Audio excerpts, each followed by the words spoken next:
Hello दोस्तों, स्वागत है आपका मेरे यूट्यूब चैनल परीक्षा प्लान में। तो कैसे हैं आप लोग? आई होप अच्छे होंगे। तो जैसा कि आप लोगों को पता है कि एनसीईआरटी से साइंस को मैं पढ़ा रही हूँ, तो क्लास 7th की बुक का 11वां चैप्टर पढ़ेंगे प्रकाश। प्रकाश के बारे में मैं आप लोगों को पहले भी बता चुकी हूँ कि प्रकाश जो है वस्तुओं को देखने में हमारी सहायता करता है। यदि प्रकाश ना हो तो हम कुछ भी नहीं देख पाएंगे, क्योंकि प्रकाश के द्वारा ही हम देख पाते हैं।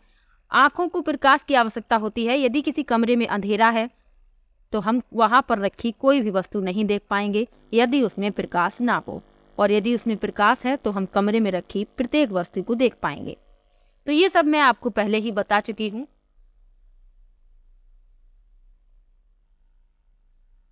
तो प्रकाश से संबंधित अब और जो महत्वपूर्ण तथ्य हैं वो इस लेसन में जानेंगे। तो चलिए वीडियो को शुरू करते हैं। वीडियो देखने के बाद यदि आपको अच्छा लगे तो वीडियो को लाइक और शेयर कीजिएगा, और यदि आप चैनल पर नए हैं तो चैनल को सब्सक्राइब कर लीजिए। तो चलिए शुरू करते हैं। लिखा है, आपने पतली झिरी अथवा छिद्र से सूर्य के प्रकाश के किरणपुंज को कमरे में प्रवेश करते हुए देखा होगा। जब कभी भी क्या होता है, कोई पर्दा होता है या कोई खिड़की होती है और उस खिड़की में कोई छोटा सा छिद्र होता है, तो बाहर का जो सूर्य का प्रकाश है वह अंदर आता हुआ दिखाई देता है। आगे लिखा है, स्कूटर, कार तथा रेलगाड़ी इंजनों के अग्रदीपों यानी हेडलैम्प से आते प्रकाश किरणपुंजों को भी आपने अवश्य देखा होगा। इसी प्रकार टॉर्च से भी प्रकाश के किरणपुंज को देखा जा सकता है। संभवतः आप में से कुछ ने लाइट हाउस या विमान पत्तन यानी एयरपोर्ट के टावर की सर्च लाइट के किरणपुंज को देखा होगा। ये अनुभव संकेत करते हैं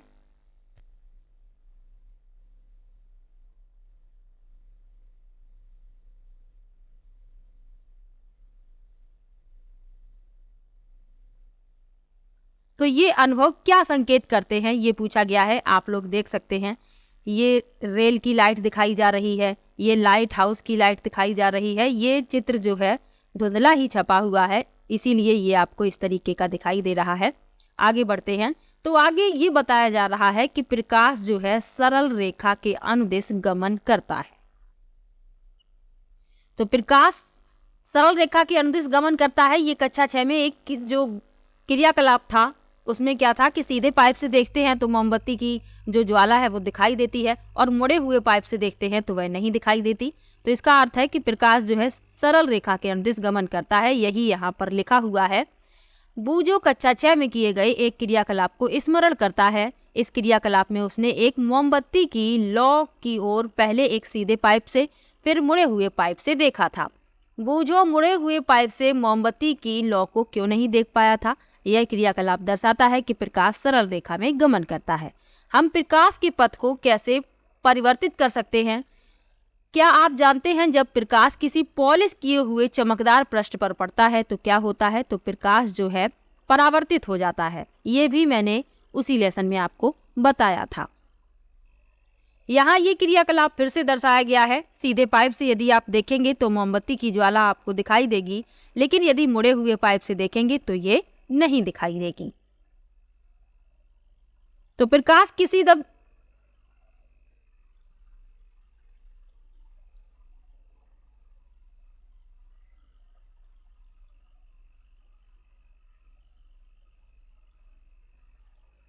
तो प्रकाश जब किसी चमकदार पृष्ठ पर पड़ता है तो वह क्या हो जाता है? परावर्तित हो जाता है। तो प्रकाश का परावर्तन यहाँ पर बताया जा रहा है। तो चलिए पढ़ लेते हैं। लिखा है, प्रकाश की दिशा को परिवर्तित करने की एक विधि है, इसे किसी चमकदार पृष्ठ पर डाला जाए। उदाहरण के लिए स्टेनलेस इस्पात की चमकदार प्लेट अथवा इस्पात की चमकदार चम्मच प्रकाश की दिशा को परिवर्तित कर सकती है।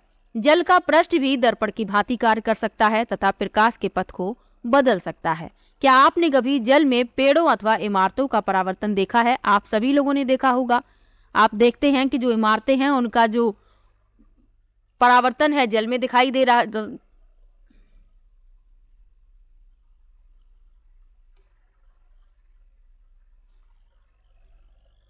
अब यहाँ पर प्रकाश का परावर्तन समझाया जा रहा है। अभी मैंने आपको बताया कि जब प्रकाश किसी चमकदार पृष्ठ पर पड़ता है तो वह परिवर्तित हो जाती है उसकी दिशा, तो यही प्रकाश का परावर्तन कहलाता है। तो यहाँ पर यही लिखा है प्रकाश की दिशा को परिवर्तित करने की एक विधि है।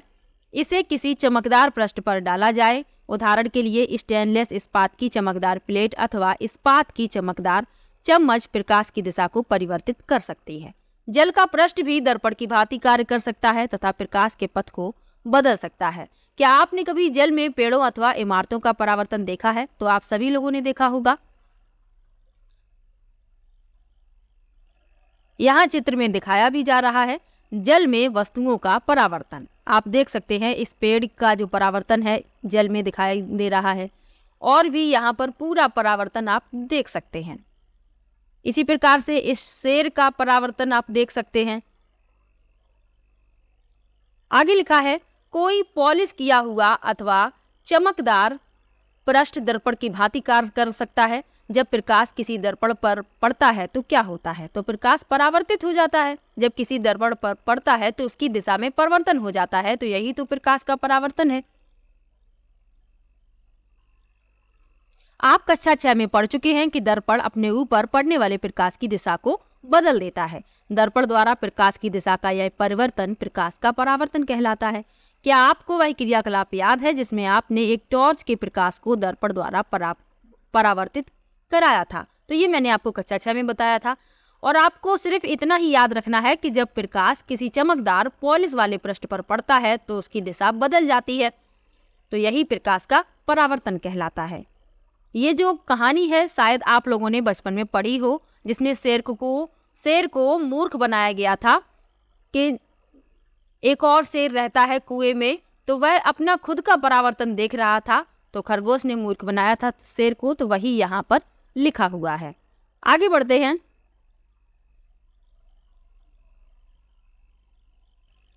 अब यहाँ पर क्रियाकलाप के माध्यम से प्रकाश का परावर्तन समझाया जा रहा है। तो यहाँ पर लिखा हुआ है एक टॉर्च लीजिए, इसके कांच को चित्र में दर्शाए अनुसार काले रंग के चार्ट पेपर के टुकड़े से ढकिए जिसमें 3 पतली झिर्रियां बनी हों। लकड़ी के किसी चिकने बोर्ड पर एक अन्य चार्ट पेपर की शीट फैलाइए। चार्ट पेपर पर समतल दर्पण की एक पट्टी ऊर्ध्वाधर स्थिति में रखिए। अब टार्च की झिर्रियों से निकलने वाले प्रकाश किरण पुंज को दर्पण पर डालिए। टॉर्च को इस प्रकार समायोजित कीजिए कि प्रकाश बोर्ड पर लगे चार्ट पेपर के अनुदिश दिखाई दे। अब इसकी स्थिति को इस प्रकार समायोजित कीजिए कि टॉर्च का प्रकाश समतल दर्पण पर एक कोण बनाते हुए टकराए।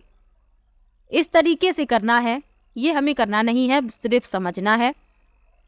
समतल दर्पण द्वारा प्रकाश का परावर्तन समझाया जा रहा है। क्या दर्पण अपने ऊपर पड़ने वाले प्रकाश की दिशा को परिवर्तित कर देता है? अब टॉर्च को थोड़ा सा इधर उधर इस प्रकार हटाइए कि दर्पण पर प्रकाश पड़ता रहे। क्या आप परावर्तित प्रकाश की दिशा में कोई परिवर्तन देखते हैं? परावर्तित प्रकाश की दिशा के अनुदिश दर्पण में देखिए, क्या दर्पण में आपको टॉर्च पर लगी झिर्रियां दिखाई देंगी? इस तरीके से आपको दिखाई देंगी जिस तरीके से आपने टॉर्च पर ये झिर्रियां बनाई हुई हैं, तो ये आपको यहाँ पर दिखाई देंगी।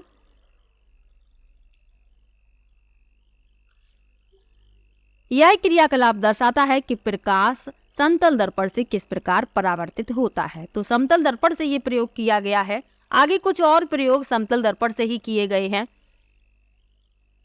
तो हमें ये प्रयोग पढ़ने की आवश्यकता नहीं है, क्रियाकलाप पढ़ने की आवश्यकता नहीं है। हमें सिर्फ इतना याद रखना है कि समतल दर्पण द्वारा हमेशा ही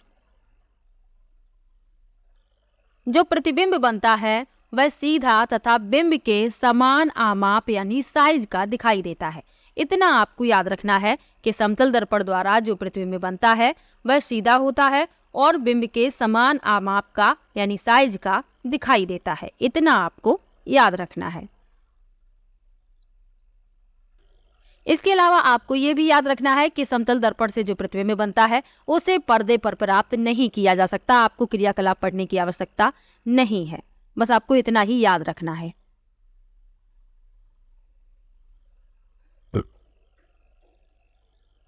अब यहाँ पर पहेली ने अपनी नोटबुक में जो लिखा है तो वही आपको याद रखना है कि समतल दर्पण में प्रतिबिंब दर्पण के पीछे बनता है, यह सीधा होता है, बिंब के साइज के समान होता है तथा दर्पण से प्रतिबिंब की दूरी दर्पण के सामने बिंब की दूरी के बराबर होती है और इसे पर्दे पर प्राप्त नहीं किया जा सकता। इतना आपको याद रखना है। बाकी क्रियाकलाप आपको ना पढ़ने की आवश्यकता है ना ही याद रखने की आवश्यकता है। अब लिखा है दक्षिण या वाम, तो ये भी पढ़ लेते हैं, क्योंकि जब कभी भी आप शीशे में अपना चेहरा देखते हैं तो आपको ये लगता है कि जिस तरफ आपका सीधा हाथ है यानी दायां हाथ है, आपको ये लगता है कि ये मेरा बायां है। तो यही यहाँ पर समझाया जा रहा है। लिखा है जब आप समतल दर्पण में अपना प्रतिबिंब देखते हैं तो क्या यह ठीक आपके जैसा दिखाई देता है? क्या कभी आपने ध्यान दिया कि आप तथा दर्पण में आपके प्रतिबिंब में एक रोचक अंतर है? आइए इसे ज्ञात करें। क्या अंतर है, ये यहाँ पर क्रियाकलाप के माध्यम से समझाया जा रहा है। तो चलिए पढ़ लेते हैं। छोटा सा क्रियाकलाप है।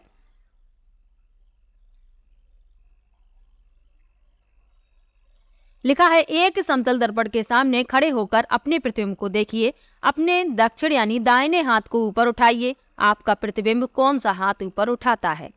अब अपने वाम यानी बाएं कान को स्पर्श कीजिए। आपके प्रतिबिंब में हाथ आपके किस कान को स्पर्श करता है? ध्यान पूर्वक देखिए। आप देखेंगे कि प्रतिबिंब में दक्षिण वाम दिखाई पड़ता है और वाम दक्षिण दिखाई पड़ता है, यानी कि उल्टा दिखाई पड़ता है। तो अब आप लोग ये समझ गए होंगे कि एम्बुलेंस में एम्बुलेंस उल्टा क्यों लिखा होता है, ताकि यह प्रतिबिंब में इसका जो प्रतिबिंब बने उसमें ये सीधा दिखाई पड़े, यानी कि दर्पण में ये सीधा दिखाई पड़े। तो यही उदाहरण दिया गया है। ध्यान दीजिए कि केवल पार्श्व यानी साइड में ही अदला बदली हुई है, प्रतिबिंब उल्टा नहीं दिखाई देता। यानी आपका सिर्फ हाथ इधर उधर दिखाई दे रहा है। ऐसा नहीं है कि आपका सर नीचे और पैर ऊपर दिखाई दे, ऐसा नहीं होता, सिर्फ साइड में परिवर्तन दिखाई देता है। आगे क्या लिखा हुआ है? अब एक कागज के टुकड़े पर अपना नाम लिखिए तथा इसे समतल दर्पण के सामने पकड़ कर रखिए। यह दर्पण में कैसा दिखाई देता है? तो यह उल्टा दिखाई देगा। आगे लिखा है, क्या अब आप समझ सकते हैं कि रोगी वाहनों पर शब्द एम्बुलेंस को चित्र की भांति क्यों लिखा जाता है? जब रोगी वाहन के आगे जाने वाले वाहनों के चालक अपने पश्च दृश्य दर्पण में देखते हैं, यानी कि पीछे का दृश्य दिखाने वाला दर्पण, तो उसमें देखते हैं तो उन्हें एम्बुलेंस स्पष्ट दिखाई देता है, सीधा, और उसे वे आगे जाने के लिए रास्ता दे देते हैं। हम में से प्रत्येक का कर्तव्य है कि रोगी वाहन का रास्ता रोके बिना उसे आगे जाने दें, क्योंकि हो सकता है उसमें कोई सीरियस मरीज हो तो वह जल्दी से अस्पताल पहुंच जाए ताकि उसकी जान को बचाया जा सके। आगे लिखा है, आपने देखा होगा कि स्कूटर या कार के पार्श्व दर्पण में सभी वस्तुओं के प्रतिबिंब स्वयं वस्तुओं से छोटे दिखाई देते हैं। क्या आपने कभी सोचा कि ऐसा क्यों होता है? आपने जरूर ये देखा होगा कि यदि आपके घर में टू व्हीलर है यानी मोटरसाइकिल है, स्कूटी है, तो उसकी जो साइड वाले दर्पण होते हैं उनमें आप अपना चेहरा देखिए तो उनमें आपका चेहरा छोटा दिखाई देगा। ऐसा क्यों होता है? इसका जवाब नीचे लिखा हुआ है। तो इनमें सब में गोली दर्पण लगे होते हैं। अब गोली दर्पणों के बारे में बताया जा रहा है। लिखा है, पहेली तथा बूझो सायंकाल भोजन के लिए प्रतीक्षा कर रहे थे। बूझो ने स्टेनलेस इस्पात की एक प्लेट उठाई और उसमें अपना प्रतिबिंब देखा। अरे, यह प्लेट तो समतल दर्पण की भांति कार्य करती है। मेरा प्रतिबिंब सीधा तथा समान साइज का है। पहेली ने अपना प्रतिबिंब इस्पात की चम्मच के बाहरी अर्थात पीछे वाले पृष्ठ का उपयोग करके देखा। पहेली ने कहा, बूझो इधर देखो, मैं भी अपना सीधा प्रतिबिंब देख सकती हूँ। यद्यपि यह साइज में छोटा है, यह चम्मच भी इस प्रकार के दर्पण की भांति कार्य करती है। आप भी चम्मच या कोई भी वक्रित चमकदार पृष्ठ का उपयोग करके अपना प्रतिबिंब देख सकते हैं।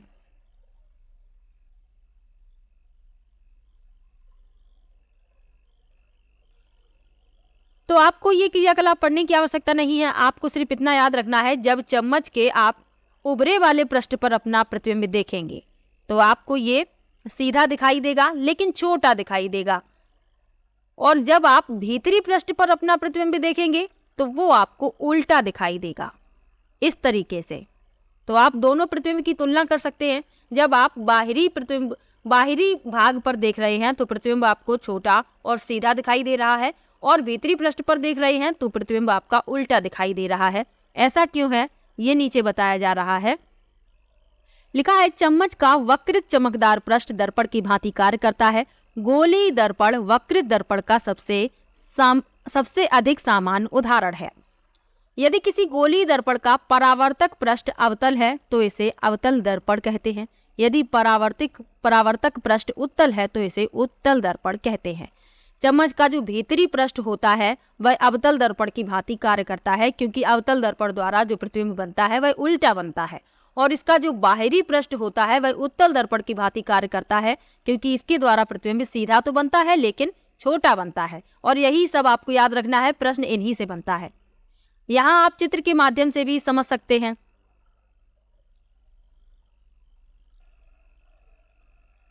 ये अवतल और ये उत्तल दर्पण है। ये अवतल है, इसका जो परावर्तक पृष्ठ है ये भीतर की तरफ है और इसका परावर्तक पृष्ठ है बाहर की तरफ है, ये उत्तल दर्पण है। तो ये आपको याद रखना है अंतर। अब आप यदि किसी गेंद के दो भाग कर दें तो इसमें यदि आप देखें तो जो बाहर का पृष्ठ है वह उत्तल पृष्ठ है और जो आंतरिक पृष्ठ है वह अवतल पृष्ठ है। ये आपको याद रखना है, ये इसीलिए समझाया गया है ताकि आप लोगों को अच्छे से समझ में आ जाए। अब ये मैंने आपको पहले ही बता दिया कि समतल दर्पण द्वारा जो प्रतिबिंब बनता है उसे पर्दे पर नहीं प्राप्त किया जा सकता, लेकिन क्या उत्तल दर्पण और अवतल दर्पण द्वारा बने प्रतिबिंब को पर्दे पर प्राप्त किया जा सकता है? इसके लिए क्रियाकलाप लिखा हुआ है, तो क्रियाकलाप इसमें पढ़ना आवश्यक है। सबसे पहले एक चेतावनी लिखी हुई है। चेतावनी क्या है? सूर्य के प्रकाश में किया जाना जो क्रियाकलाप है वह सूर्य के प्रकाश में किया जाना है, तो सावधान होना है। कभी भी सूर्य को या इसके प्रतिबिंब को सीधे मत देखिए, क्योंकि इससे आपकी आंख खराब हो सकती है। आप सूर्य के प्रतिबिंब को किसी पर्दे या दीवार पर बनाकर देख सकते हैं, सीधे आपको नहीं देखना है, इससे आपकी आंखों को हानि पहुंच सकती है। अब क्या करना है? एक अवतल दर्पण लीजिए, इसके परावर्तक पृष्ठ को सूर्य की ओर रखकर पकड़िए। दर्पण से परावर्तित प्रकाश को एक कागज की शीट पर प्राप्त करने का प्रयत्न कीजिए। कागज की शीट को तब तक आगे पीछे कीजिए जब तक कि आपको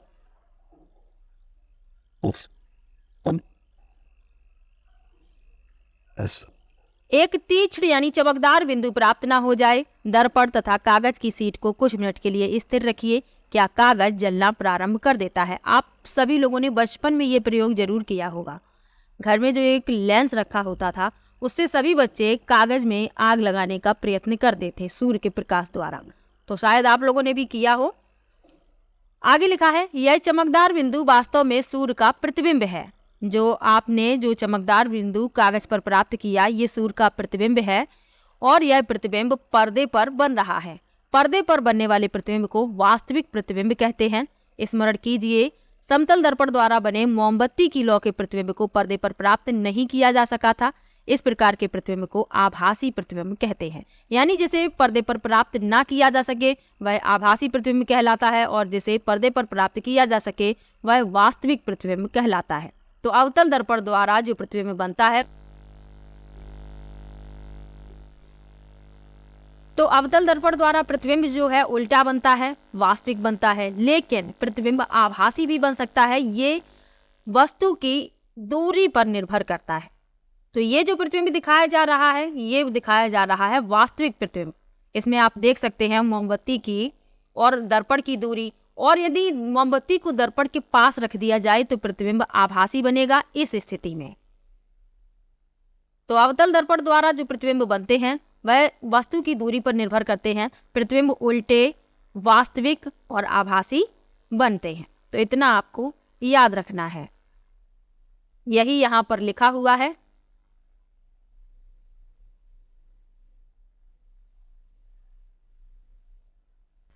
लिखा है, हम देखते हैं कि अवतल दर्पण द्वारा बना प्रतिबिंब साइज में बिंब से छोटा या बड़ा हो सकता है।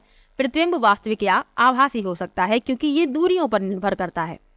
अवतल दर्पण का उपयोग अनेक प्रयोजनों के लिए किया जाता है। संभवतः आपने डॉक्टरों को आंख, कान, नाक तथा गले का निरीक्षण करते समय अवतल दर्पण का उपयोग करते देखा होगा। दंत विशेषज्ञों द्वारा अवतल दर्पण का उपयोग दांतों का बड़ा प्रतिबिंब देखने के लिए किया जाता है। तो दूरियों पर निर्भर करता है, ये मैंने आपको बता दिया। जो प्रतिबिंब होता है बड़ा भी बनता है, छोटा भी बनता है, वास्तविक भी बनता है और आभासी भी बनता है। तो ये दूरियों के हिसाब से बनता है। आगे लिखा है, टॉर्च, कारों तथा स्कूटरों के अग्रदीप के परावर्तक पृष्ठ की आकृति भी अवतल है। तो ये भी आपको याद रखना है। जो स्कूटर होते हैं, कार होते हैं, टॉर्च होते हैं, इनका जो अग्रदीप के जो परावर्तक पृष्ठ जो होते हैं उनकी आकृति कैसी होती है? अवतल।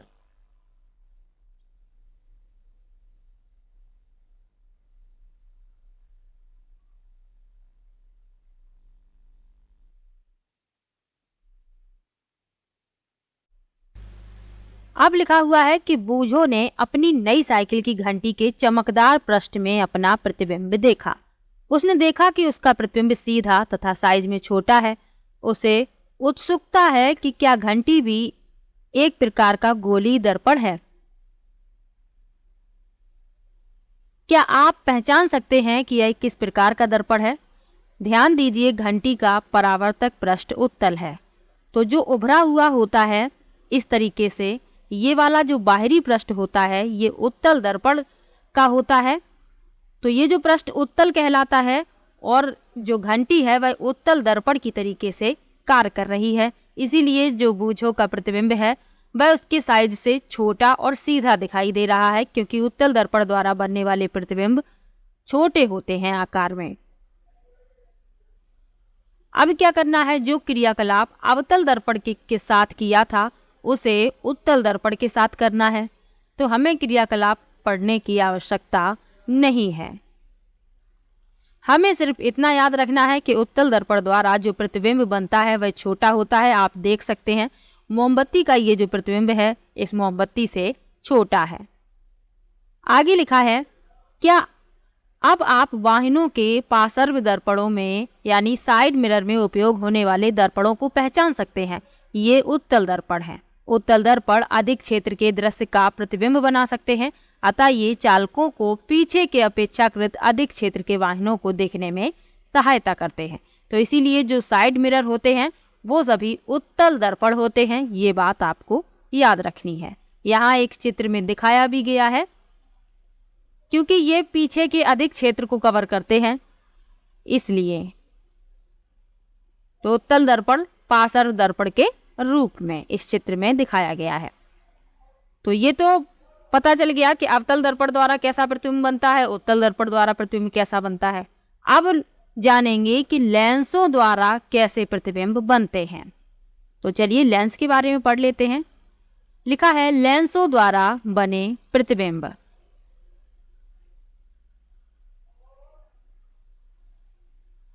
आपने आवर्धक लेंस यानी हैंड लेंस देखा होगा। आपने देखा होगा, शायद आपके घरों में हो।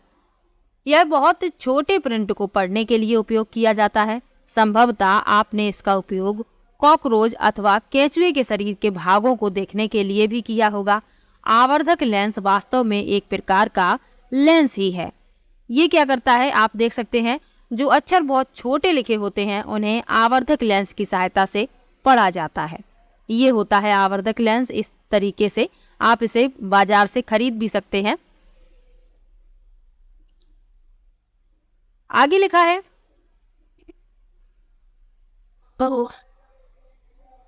लेंसों का उपयोग व्यापक रूप में चश्मों, दूरदर्शकों, दूरबीनों तथा दूरदर्शियों में किया जाता है। इस सूची में लेंसों के कुछ अन्य उपयोग जोड़ने का प्रयत्न कीजिए। तो सामान्य रूप से आप देखेंगे कि अधिकतर चश्मों में, दूरदर्शकों में, सूक्ष्मदर्शियों में लेंस आपको आसानी से देखने के लिए मिल जाएगा। और भी कई उपकरण होते हैं जिनमें लेंसों का प्रयोग किया जाता है। आगे लिखा है, कुछ लेंस लीजिए, उन्हें स्पर्श करके महसूस कीजिए। क्या आप केवल स्पर्श करके कुछ अंतर देख पाते हैं? बिल्कुल देख पाएंगे। यदि आपको 2 लेंस दे दिए जाएं तो आप स्पर्श करके ही उनमें अंतर बता देंगे, क्योंकि जो उत्तल लेंस होता है वह किनारों पर पतला होता है और बीच में मोटा होता है, और जो अवतल लेंस होता है ये बीच में पतले होते हैं और किनारों पर मोटे होते हैं। तो आप इन्हें स्पर्श करके ही इनमें अंतर बता सकते हैं। और ये पारदर्शी होते हैं और इनमें से प्रकाश गुजर सकता है, तभी तो इनका प्रयोग चश्मों में किया जाता है, दूरबीन में किया जाता है, सूक्ष्मदर्शियों में किया जाता है। ये आप देख सकते हैं उत्तल लेंस है, ये अवतल लेंस है। अब यहाँ पर क्रियाकलाप के माध्यम से सिखाया जा रहा है कि कैसे हम प्रतिबिंब को प्राप्त कर सकते हैं, उत्तल लेंस द्वारा और अवतल लेंस द्वारा। तो हमें ये क्रियाकलाप पढ़ने की आवश्यकता नहीं है। हमें इतना याद रखना है कि उत्तल लेंस द्वारा प्रतिबिंब कैसे बनते हैं, अवतल लेंस द्वारा प्रतिबिंब कैसे बनते हैं। तो यहाँ आप देख सकते हैं चित्र में, उत्तल लेंस द्वारा सूर्य का वास्तविक प्रतिबिंब प्राप्त किया गया है, लेकिन प्रतिबिंब आप देखेंगे बहुत ही छोटा है। तो उत्तल जो लेंस होता है उससे जो प्रतिबिंब बनते हैं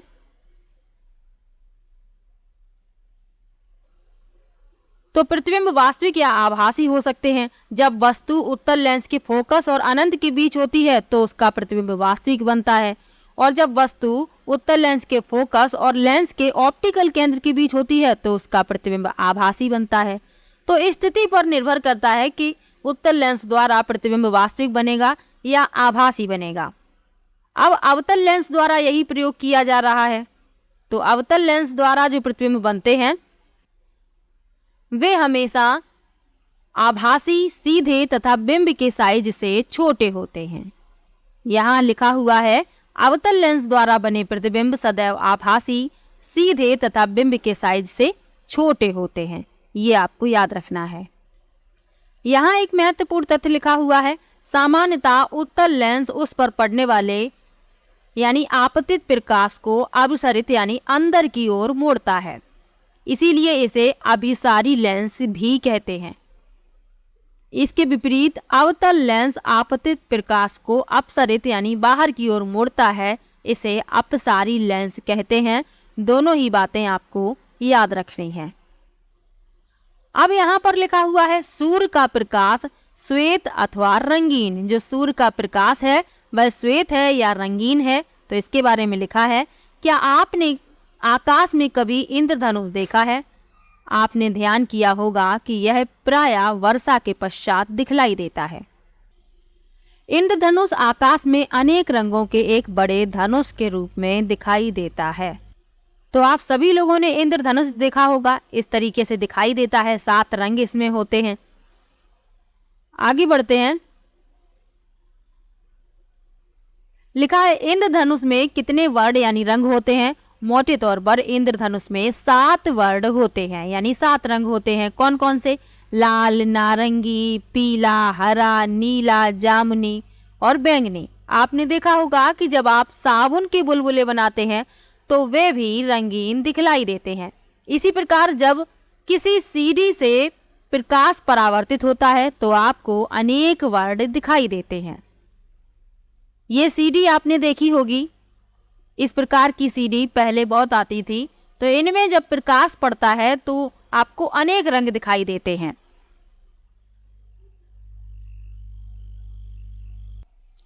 इन सब अनुभवों के आधार पर हम यह कह सकते हैं कि सूर्य का प्रकाश विभिन्न वर्णों का मिश्रण है। तो सूर्य का जो प्रकाश है उसमें अनेक रंग होते हैं। अब पहेली आपको क्या बताना चाह रही है कि पहेली बताना चाहती है कि आप इंद्रधनुष तभी देख सकते हैं जब आपकी पीठ सूर्य की ओर हो। तो यह सूर्य से विपरीत दिशा में निकलता है, पहेली का ये कहना है। अब क्रियाकलाप के माध्यम से समझाने का प्रयास किया जा रहा है कि जो प्रकाश होता है उसमें कई रंग होते हैं। तो ये क्रियाकलाप के माध्यम से समझाने का प्रयास है। लिखा है कांच का एक प्रिज्म लीजिए, किसी अंधेरे कमरे की खिड़की के छोटे छिद्र से सूर्य के प्रकाश का एक पतला किरण पुंज प्रिज्म के एक फलक पर डालिए। प्रिज्म के दूसरे फलक से बाहर निकलने वाले प्रकाश को सफेद कागज की सीट अथवा सफेद दीवार पर गिरने दीजिए। आप क्या देखते हैं? क्या आप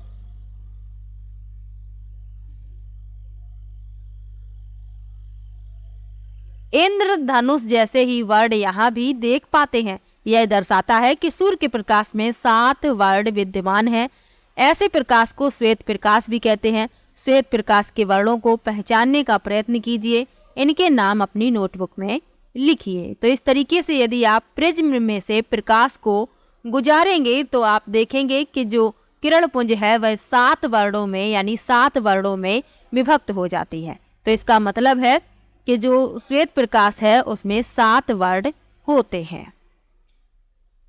एक और क्रियाकलाप यहाँ पर लिखा हुआ है। क्या लिखा है? लगभग 10 सेंटीमीटर व्यास की गत्ते की एक वृत्ताकार डिस्क लीजिए। इस डिस्क को 7 खंडों में बांट लीजिए। चित्र में दर्शाए अनुसार इन खंडों को इंद्रधनुष के 7 वर्णों से पेंट कीजिए। आप इन खंडों पर विभिन्न वर्णों के कागज भी चिपका सकते हैं।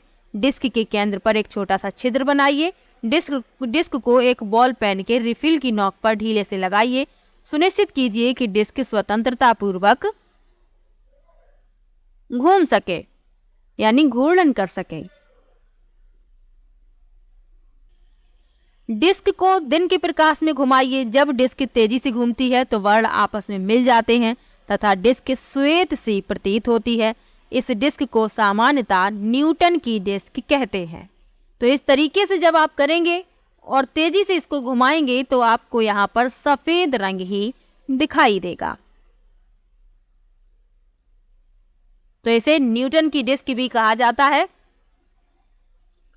इसी प्रकार आप इन रंगों की सहायता से लट्टू भी बना सकते हैं और इस तरीके से आप घुमाएंगे तब भी आपको श्वेत वर्ण ही दिखाई देगा।